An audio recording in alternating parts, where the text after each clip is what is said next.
Hello बच्चों, स्वागत है आपका स्टोरी वाले ताऊजी में। तो आज की स्टोरी है एक बकरी की और शेर की। तो क्या था कि एक बकरी थी, जंगल में रहती थी। ठीक है, एक जगह रहती थी, पहाड़ के किनारे में कहीं रहती थी और उसके 2 बच्चे थे। ठीक है, तो बच्चे थोड़े छोटे थे, तो वहाँ पे खतरा था बाघ का। तो बाघ का वहाँ दहशत थी। बाघ जो है जगह जगह हमला कर दे रहा था और जानवरों को मार दे रहा था। तो बकरी को खाने के लिए दूर जाना पड़ता था, खाना लाने के लिए बच्चों के लिए। तो उसने बच्चों से कहा कि बच्चों, घर से ज़्यादा दूर मत जाना क्योंकि यहाँ पे खतरा है। तो बच्चों ने कहा ठीक है। तो बकरी चली गई। तो उसके बाद क्या हुआ कि बच्चे खेलते खेलते घर से बहुत दूर चले गए ना। तो उसके बाद बकरी शाम को आई, उसने देखा बच्चे वहाँ पे नहीं है। तो वो ढूंढने लगी, इधर उधर परेशान हो गई, ढूंढने लगी। तो ढूंढते ढूंढते इधर उधर गई, थोड़ी दूर गई तो देखा उसने कि बकरी जिसके बच्चे थे उनकी हड्डियाँ पड़ी थी एक जगह। तो समझ गई कि बाघ ने मेरे बच्चों को मार के खा लिया है। तो बहुत दुखी हुई, बहुत रोई ना। फिर घर आई, लेकिन बहुत दिनों तक फिर वो कहीं जा नहीं जा पाई क्योंकि वो दुखी थी। तो इसलिए बहुत दिनों तक नहीं जा पाई, लेकिन धीरे धीरे वो फिर बाहर जाने लगी ना। तो एक दिन ऐसे ही जाते जाते उसको रास्ते में एक बाघ का छोटा सा बच्चा नजर आया। ठीक है, वो अकेला था और वो बकरी के पीछे पीछे आने लगा। उसने कहा इसी की माँ ने या इसी के पिता ने मेरे बच्चों को मारा होगा, तो इससे मैं दूर रहती हूँ ना। लेकिन वो बच्चा माना नहीं, क्योंकि छोटा बच्चा था और आसपास शायद कुछ था नहीं। तो फिर उसके बकरी के पीछे जाने लगा। तो बकरी को दया आ गई। उसने सोचा कि इस बच्चे ने मेरा क्या नुकसान किया है। नुकसान तो उस बाघ ने किया है जिसने मेरे बच्चों को मार के खा गया। तो इस पे दया आके उसको वो अपने साथ अपने घर ले आई। ठीक है, तो लाई, उसने देखभाल करी। तो धीरे धीरे वो बच्चा बड़ा होने लगा। ठीक है, उसके बाद कुछ दिनों बाद बकरी के भी 2 बच्चे और हो गए।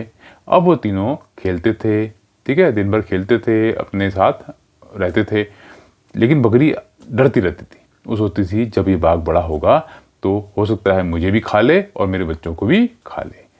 लेकिन ठीक है, अब उसने तो रख लिया था, अब कैसे हटाती। ऐसे ही दिन चलते रहे।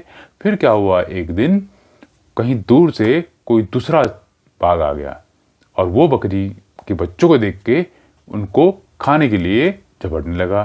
तो इनको देखकर जो बाघ था उनका, जो बकरी का बेटा था, बकरी ने जिसे पाला था, वो सामने आ गया और उस बाघ से लड़ने लगा। फिर वो बाघ ने समझाया, जो बाहर से आया था उसने समझाया कि अरे मूर्ख, क्या कर रहा है, ये बकरी तो हमारे आहार है, इससे तो हम खाते हैं। तो बाघ ने कहा ये तो मेरी माँ है और ये मेरे भाई हैं और मैं इनको खाने नहीं दूंगा। उसने कहा अरे पगले, तू तो बाघ है और ये बकरी है, तुम्हारा कैसे माँ बेटे का रिश्ता। तो उसने कहा दोनों मिलके खाते हैं। तो उसने नहीं माना। तो वो बाहर का जो बाघ था वो अटैक कर रहा था किस पे, बकरी पे। तो फिर दोनों में होती है लड़ाई में जो बाहर से बाघ आया होता है वो घायल हो जाता है। ठीक है, लेकिन फिर भी नहीं मानता। तो उनकी लड़ाई फिर होती है और वो उस बाघ को मार देता है ना। उसके बाद तो बकरी यह देखकर बहुत रोने लगती है। वो सोचती है कि मैं कैसा सोच रही थी, लेकिन ये तो बिल्कुल इसका उल्टा है। यानी ये हमें अपनी माँ जैसा मानता है और मेरे बच्चों को अपने भाई जैसा। तो फिर धीरे धीरे वो ऐसे ही रहने लगे और बहुत सालों तक अपने साथ में एक साथ रहने लगे। और बकरी और उसके बच्चों को जंगल में किसी से कोई खतरा नहीं था, क्योंकि उनके साथ उनका भाई, उनका बेटा एक बाघ था। इसलिए उनके साथ कोई नहीं, उनके सामने कोई नहीं आता था। तो ऐसे ही दिन चलते रहे और वो अपनी लाइफ जीते रहे। तो इस कहानी से ये सीख मिलती है कि अगर आप किसी बुरे लोगों को या जिसकी प्रवृत्ति बुरी हो उसकी हेल्प करते हैं ना, या उसके लिए कुछ अच्छा करते हैं, तो वो भी उसका भी हृदय परिवर्तन हो सकता है।